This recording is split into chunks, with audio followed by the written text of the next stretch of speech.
نماز کے دوران اگر رکعتیں بھول جائیں تو کیا کریں؟ پلس اس میں سوال میں ایڈیشن یہ بھی ہے کہ اگر غالب گمان کر کے ہم نے اس پر عمل کر لیا، پھر بعد میں ہمیں یاد آ گیا کہ غالب گمان غلط تھا، کیا اب دوبارہ نماز لوٹانی ہوگی؟ اگر تو زندگی میں پہلی مرتبہ یہ معاملہ پیش آیا ہے تو حکم یہ ہے کہ اس کو مکمل کر کے دوبارہ اسے پڑھ لے، اور اگر بار بار یہ مسئلہ پیش آتا رہتا ہے اور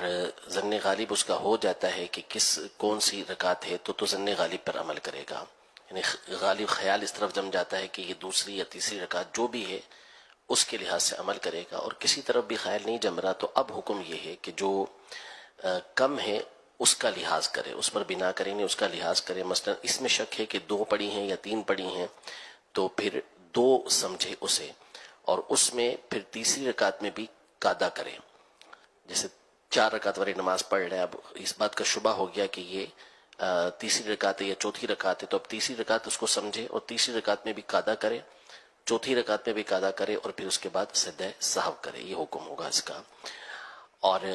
ظن غالب ہو گیا پھر اس کے بعد میں پتہ چل گیا تو ظاہر ہے کہ اس کو دوبارہ اسے پڑھنا پڑے گا۔ اسی طرح اگر 4 رکعت پڑھ رہا ہے اور پہلی رکعت میں ہی اب شبہ ہو گیا کہ پتہ نہیں پہلی ہے کہ دوسری ہے، اور وہی شک کی کیفیت ہے کہ کہیں ظن غالب ہو نہیں پا رہا،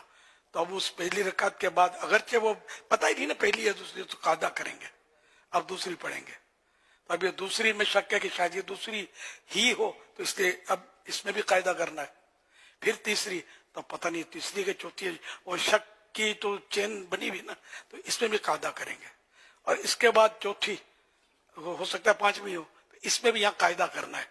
تو یوں ہر رکعت کے بعد سمجھو اب یہ قاعدہ کرتے کرتے سجدہ سہو بھی کرنا ہے، تو اس طرح نماز درست ہو جائے گی۔